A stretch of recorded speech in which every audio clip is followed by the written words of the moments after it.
কৃষক কৃষি তার উন্নয়ন সব নিয়ে আমাদের এই আয়োজন। বাংলার কৃষি, বাংলার কৃষি, বাংলার কৃষি। ফলবে ফসল, ভরবে গোলা, আরো বেশি বেশি। বাংলার কৃষি, বাংলার কৃষি, বাংলার কৃষি, বাংলার কৃষি, বাংলার কৃষি। কৃষি তথ্য, প্রযুক্তি, পরামর্শ এবং মাঠ ফসলের করণীয় সম্পর্কে জানাতেই আমাদের এই বাংলার কৃষি। প্রিয় কৃষক ভাইরা, বাংলাদেশ টেলিভিশনের নিয়মিত কৃষি বিষয়ক অনুষ্ঠান বাংলার কৃষি দেখার জন্য আমি আব্দুল শহীদ মিঠু আপনাদের আমন্ত্রণ এবং শুভেচ্ছা জানাচ্ছি। আমাদের আজকের বিষয় কৃষক পর্যায়ে সনাতন পদ্ধতিতে পেঁয়াজ সংরক্ষণ।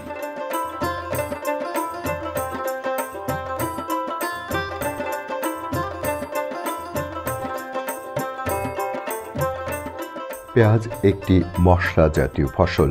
বাংলাদেশে বর্তমানে প্রায় 1,27,000 হেক্টর জমিতে পেঁয়াজ চাষ করা হচ্ছে এবং মোট উৎপাদন হচ্ছে প্রায় 5,30,000 মেট্রিক টন। পচনশীল পণ্য হওয়ায় পেঁয়াজ সংরক্ষণ খুবই গুরুত্বপূর্ণ। বাংলাদেশে বহুল ব্যবহৃত মশলা পেঁয়াজ। এমনিতেই পেঁয়াজ উৎপাদনে দেশে ঘাটতি রয়েছে, আবার সঠিক সংরক্ষণের অভাবে পেঁয়াজ পচে গেলে ঘাটতি বেড়ে যায়। পেঁয়াজের ঘাটতি পূরণ করতে প্রতি বছর 6,000 কোটি টাকার পেঁয়াজ আমদানি করার প্রয়োজন হয়। পেঁয়াজ সংরক্ষণ করে ক্ষতির পরিমাণ কমানো গেলে আমদানিও কমানো সম্ভব হবে। পাবনা জেলাধীন সুজানগর উপজেলার বেশিরভাগ কৃষক ভাই পেঁয়াজ উৎপাদন করেন। এ উপজেলার উদয়পুর গ্রামের কৃষক মাসুদ রানা 17 বিঘা জমিতে প্রায় 1,200 মণ পেঁয়াজ উৎপাদন করেছেন। এ কৃষক তার উৎপাদিত পেঁয়াজ সনাতন পদ্ধতিতেই সংরক্ষণ করে আসছেন। কৃষক ভাইয়েরা বাড়িতে এবং বাড়ির পাশের মাচাতে পেঁয়াজ সংরক্ষণ করেন। তারা কখনো খোলা জায়গায় মাচা করে, আবার কখনো প্রাকৃতিক খোলা জায়গায় পাটাতনের মতো মাচা করে পেঁয়াজ সংরক্ষণ করেন। আবার কেউ ঘরের পাটাতনে পেঁয়াজ সংরক্ষণ করছেন।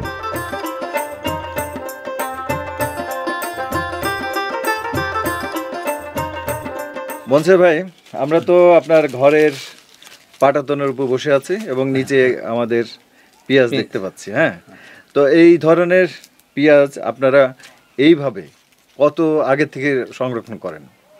আমার তো 30-25 বছর, 30-25 বছর, 30-25-40 বছর আর কি। আচ্ছা, এইভাবে আপনার সংরক্ষণ করে সংরক্ষণ করে আসছে। শ্রাবণ ভাদ্র মাস পর্যন্ত রাখা যায়। আচ্ছা, তাহলে কয় মাস, মোট কয় মাস রাখতেছেন? 4-5 মাস থাকে, তারপর পিসটা নষ্ট হয়ে যায়। না, এছাড়া তো উপায়ও নেই। না, উপায়ও নাই। এইভাবেই তো আপনাকে রাখতে। হ্যাঁ হ্যাঁ, এইভাবে তাই না? এমনি যদি আপনি বস্তার ভিতরে রাখেন তাহলে তো এইভাবে থাকবে না। না, পচে যাবে। বস্তায় রাখলে তো পচে যাবে, পচে যাবে। বা ঘরের ভিতরে রাখলে পচে যাবে, খুব তাড়াতাড়ি পচে যাবে। বিক্রি করলে এবার বাজার তো অনেক দাম। এই কয়েক বছর গেছে 1500-1600 টাকা, 30 মণ 40 মণ হরে জন্মেছে, বুঝলেন। কিন্তু এইবার লাভ, এবার আপনার মানে এই 1 বিঘাতে বিক্রি করলে কি 1-2 লাখ টাকা আসে? না, বেশি হয়েছে। কত? কারো 3 লাখ হয়েছে, কারো 2.5 লাখ, 4 লাখ হয়ে গেছে। মানে 70,000 খরচ করে 4 লাখ টাকা, 4 লাখ হয়ে গেছে। পেঁয়াজ গাছ সহ সংগ্রহ করে গাছের অংশ আলাদা করে মাচায় 1.5 থেকে 2 ফিট স্তরে স্তূপ করে সংরক্ষণ করছেন। পাটাতনে 2.5 থেকে 3 ফিট স্তূপ করে সংরক্ষণ করা হয়ে থাকে। এ পদ্ধতিতে কৃষক ভাইয়েরা 6 থেকে 8 মাস পেঁয়াজ সংরক্ষণ করে রাখতে পারেন। তবে এ পদ্ধতিতে পেঁয়াজ সংরক্ষণে 20 থেকে 30% নষ্ট হওয়ার ঝুঁকি থাকে। তথাপিও কৃষক ভাইয়েরা এ পদ্ধতিতে সংরক্ষণ করছেন। উপজেলা কৃষি কর্মকর্তাগণ সবসময় এই সংরক্ষণাগারে এসে পরামর্শ দিয়ে থাকেন। কেমন হয়েছে এবার পেঁয়াজ? হ্যাঁ, আল্লাহ দিলে খুব ফলন খুব ভালো আছে। আচ্ছা, পেঁয়াজ কি বিক্রি করতে পারছেন? হ্যাঁ, বিক্রি করছি। আমি আগুর যে পেঁয়াজটা লাগাইলাম ওটা বিক্রি করছি। কত মণ বিক্রি করছেন? 400 মণ করে বিক্রি করছি। আচ্ছা, এখন যা আছে কয় মণ হবে? 600 থেকে 700 মণ পেঁয়াজ হবে। আর আচ্ছা, কত টাকার বিক্রি করছেন এই পর্যন্ত? আমি টোটাল আগে বিক্রি করছি 10,40,000 টাকা বিক্রি করছি। আচ্ছা, এখন যে পেঁয়াজটা আছে এটা কত বিক্রি করতে পারবেন? আরও 13 থেকে বর্তমান বাজারে মনে করেন 13 থেকে 14 লাখ টাকা বিক্রি হবে। কৃষি অফিস থেকে তো আপনাদের মাঠ পর্যায়ে একজন উপসহকারী থাকেন, হ্যাঁ থাকে। উনি কি আপনাদের সাথে যোগাযোগ করেন? হ্যাঁ আমাদের সাথে যোগাযোগ করে, আমরা ফোন দিলে আসে, আমাদের খেতে যায়, আমাদের মাঠে যায়, সবসময় আমার পরামর্শ দেয়, বুদ্ধি দেয়, আমাদের পাশেই থাকে। পেঁয়াজ ওঠানোর সময় দাম কম থাকে, কিন্তু যত দিন যেতে থাকে দাম বাড়তে থাকে। ফলে প্রয়োজন মতো বাজার দর জেনে সংরক্ষিত পেঁয়াজ বিক্রি করে কৃষক ভাইয়েরা লাভবান হতে পারছেন। পেঁয়াজ ভালো করে শুকানোর পর গোদামজাত করতে হয়। গোদামঘর ঠান্ডা ও বায়ু চলাচলের পর্যাপ্ত ব্যবস্থা যুক্ত হতে হবে। মাঝে মাঝে গোদামঘর পরীক্ষা করে পচা ও রোগাক্রান্ত পেঁয়াজ বেছে সরিয়ে ফেলতে হবে। আমরা মাঠ পর্যায়ে সবসময় কৃষকের পাশাপাশি থাকি আর কি। তো এটার ক্ষেত্রে আমরা কৃষক যেভাবে রাখে সনাতন পদ্ধতিতে, সেখানে হয়তো আলো বাতাস চলাচলের ব্যবস্থাটা কম থাকে, ফ্যান থাকে না, ওই পেঁয়াজের হাইটটা বেশি থাকে। সেক্ষেত্রে আমরা পেঁয়াজ 3-4 ফিট না রেখে পেঁয়াজের স্তূপটা গাদাটা আমরা বলি যে 2 ফিটের মধ্যে রাখার জন্য, আর যাতে আলো বাতাস চলাচল করতে পারে। এবং পেঁয়াজ যে সময় ওইখানে রাখবে, গাদা করে রাখবে, ওই সময় পেঁয়াজটা গ্রেডিং করে রাখবে। ওখানে ফাটা কাঠি এবং ইনজুরি যে পেঁয়াজ সেগুলো ওখানে রাখবে না, তাহলে পরে পেঁয়াজটা 7-8 মাস পর্যন্ত ভালো থাকবে। কাঁচা পেঁয়াজ কাগজের ব্যাগে ছিদ্র করে রেখে 3 মাস পর্যন্ত সংরক্ষণ করা যায়। দেশের অন্যতম পেঁয়াজ উৎপাদনকারী উপজেলা সুজানগরে এ ধরনের প্রায় 27,000-এর মতো পেঁয়াজ সংরক্ষণের সনাতন সংরক্ষণগার রয়েছে। সাধারণত 25 থেকে 40 হাত লম্বা 10 ফিট উঁচু ঘরের 7 ফিট উপরে বাঁশের তৈরি বিশেষ মাচা করে বাতাস প্রবেশের রাস্তা রেখে পেঁয়াজ সংরক্ষণ করেন এই এলাকার কৃষক ভাইয়েরা। এবছর আমাদের সুজানগর উপজেলায় 17,710 হেক্টর জমিতে চারা পেঁয়াজের উৎপাদন হয়েছে এবং আবহাওয়া অনুকূলে থাকায় পেঁয়াজের বাম্পার ফলন হয়েছে। তো এখন পর্যন্ত বাজারে যে পেঁয়াজের যে দামটা, এই দামে কৃষকরা খুবই খুশি। কৃষকরা বাজারে পেঁয়াজ নিয়ে যাচ্ছে, তবে অধিকাংশ পেঁয়াজে এখন কৃষকদের ঘরে তারা সংরক্ষণ করেছে। আসলে কৃষকরা সেই প্রাচীন কাল থেকেই তাদের যে সনাতন পদ্ধতি মাচা বা চাঙ্গে তারা পেঁয়াজ সংরক্ষণ করে থাকে, এবং এই মাচা বা চাঙ্গে তারা প্রায় 2.5 থেকে 3 ফিট হাইট করে পেঁয়াজ রাখে। এতে করে দেখা যায় যে পেঁয়াজের যে পচন এটি 25 থেকে 30 ভাগ হয়ে থাকে।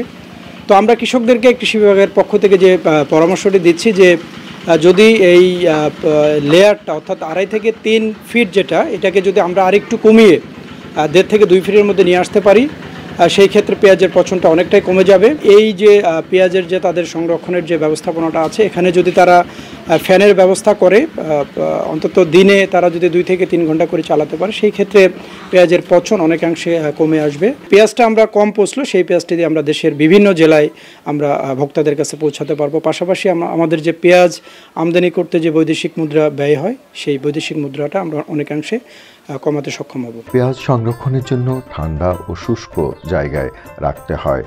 অন্ধকার নয়, বাতাস চলাচল করে এমন জায়গায় ছড়িয়ে রাখতে হয়। ভেজা বা স্যাঁতস্যাঁতে জায়গায় পেঁয়াজ রাখলে দ্রুত পচে যায়।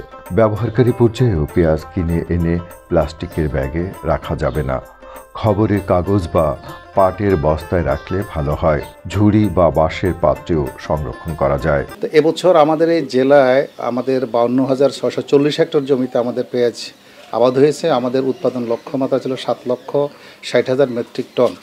আবহাওয়া অনুকূলে থাকায় আমাদের কৃষি সম্প্রসারণ অধিদপ্তরের মাঠ পর্যায়ের সকল কর্মকর্তাগণ সার্বক্ষণিক মাঠে কৃষকদেরকে পরামর্শ দেওয়ার কারণে আমাদের উৎপাদন আমাদের বেড়েছে এবং আমাদের 7,78,000 প্রায় 18,000 মেট্রিক টন পেঁয়াজ আমাদের বেশি উৎপাদিত হয়েছে। তা আমরা কৃষকদের যে সনাতন যে পদ্ধতি, সে পদ্ধতিকে আর একটু আধুনিকায়ন করে আমরা তাদেরকে অন্তত 4-5 মাস কীভাবে সংরক্ষণ করা যায় সে বিষয়ে আমরা দীর্ঘদিন ধরে প্রশিক্ষণ দিয়ে যাচ্ছি।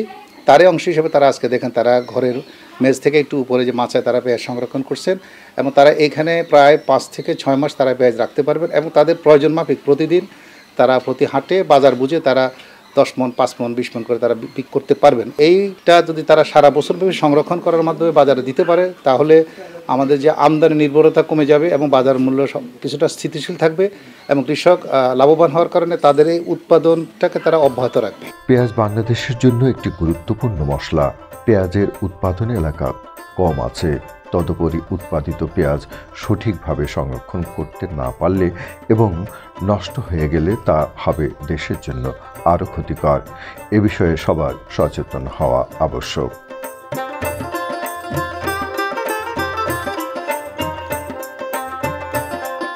বাংলার কৃষি, বাংলার কৃষি, বাংলার কৃষি। চলমান তীব্র তাপদাহে ফল এবং সবজি ফসলের গুরুত্বপূর্ণ ব্যবস্থাপনা সম্পর্কে করণীয়। ফলন্ত আম গাছে 7 থেকে 10 দিন অন্তর সেচ প্রয়োগ করতে হবে, অথবা পানি শুকিয়ে গেলে আবার সেচ দিতে হবে। এছাড়া অন্যান্য ফল যেমন লিচু, জামরুল, কাঁঠাল ইত্যাদি ফলন্ত গাছেও 7 থেকে 10 দিন অন্তর সেচ প্রয়োগ করতে হবে। সুযোগ থাকলে বেসিন পদ্ধতিতে অর্থাৎ গাছের চারপাশে রিং তৈরি করে সেচ প্রদান করা উত্তম, তবে প্লাবন পদ্ধতিতেও সেচ দেওয়া যাবে। তাপদাহ কমলেও ফল পরিপক্ক হওয়া পর্যন্ত 15 দিন অন্তর সেচ অব্যাহত রাখতে হবে। এতে ফল ঝরে পড়া কমবে ও ফলন বৃদ্ধি পাবে। চলমান তীব্র তাপদাহে সবজি ফসলের ক্ষেতেও প্লাবন পদ্ধতিতে সেচ প্রদান করতে হবে, এতে ফলন বৃদ্ধি পাবে। মাটিতে পর্যাপ্ত রস ধরে রাখার জন্য সেচের পর গাছের গোড়ায় মালচিং করতে হবে। মালচিং করার জন্য কচুরিপানা, খড়, গাছের পাতা অথবা আগাছা ইত্যাদি গাছের গোড়া থেকে একটু দূরে ব্যবহার করতে হবে। ফল ধারণের পর সার প্রয়োগ না করলে ফল ঝরা রোধে একটি 5-7 বছর বয়সী আম গাছে 150 থেকে 175 গ্রাম ইউরিয়া ও 75 থেকে 100 গ্রাম এমওপি সার গাছের গোড়া থেকে 2-3 হাত দূরে জায়গা কুপিয়ে মাটির সাথে মিশিয়ে দিতে হবে, যেন মাটির উপর সার ভেসে না থাকে। সার প্রয়োগের পর পর্যাপ্ত সেচ দিতে হবে। লিচুর ক্ষেতে ফল ঝরা রোধে এবং ফলের সঠিক বৃদ্ধির জন্য সাধারণত 10 থেকে 15 বছর বয়সী গাছের ক্ষেত্রে 250 থেকে 300 গ্রাম ইউরিয়া ও এমওপি সার মাটিতে প্রয়োগ করতে হবে। বয়স ভেদে সারের মাত্রা কম বেশি হতে পারে। জৈব সারের পানি ধারণ ক্ষমতা বেশি, সেজন্য জৈব সার প্রয়োগ করতে হবে। তীব্র তাপদাহে রোগ ও পোকামাকড় দমনের জন্য বালাইনাশক অনুমোদিত মাত্রায় প্রয়োজন অনুযায়ী 7 থেকে 10 দিন বিরতিতে সকালে এবং বিকেলে স্প্রে করতে হবে। মনে রাখবেন, যেসব সবজিতে সকালে ফুল ফোটে সেগুলোতে বিকেলে, আর যেসব সবজিতে বিকেলে ফুল ফোটে সেগুলোতে সকালে স্প্রে করতে হবে। বাংলার কৃষি, বাংলার কৃষি, বাংলার কৃষি। অনুষ্ঠান সম্পর্কে আপনাদের যে কোনো মতামত আমাদেরকে লিখতে পারেন। লিখবার ঠিকানা প্রযোজক বাংলার কৃষি, কক্ষ নম্বর 3016, বাংলাদেশ টেলিভিশন ভবন, রামপুরা, ঢাকা 1219। ইমেল বাংলার কৃষি 1314@gmail.com। Facebook Bangladesh television. ইচ্ছে করলে অনুষ্ঠানটি ইউটিউবে দেখতে পারেন। কৃষক ভাইরা, আজ এ পর্যন্তই। আপনারা সবাই ভালো থাকুন, সুস্থ থাকুন, এই কামনা শেষ করছি আজকের বাংলার কৃষি। আল্লাহ হাফেজ। কৃষক কৃষি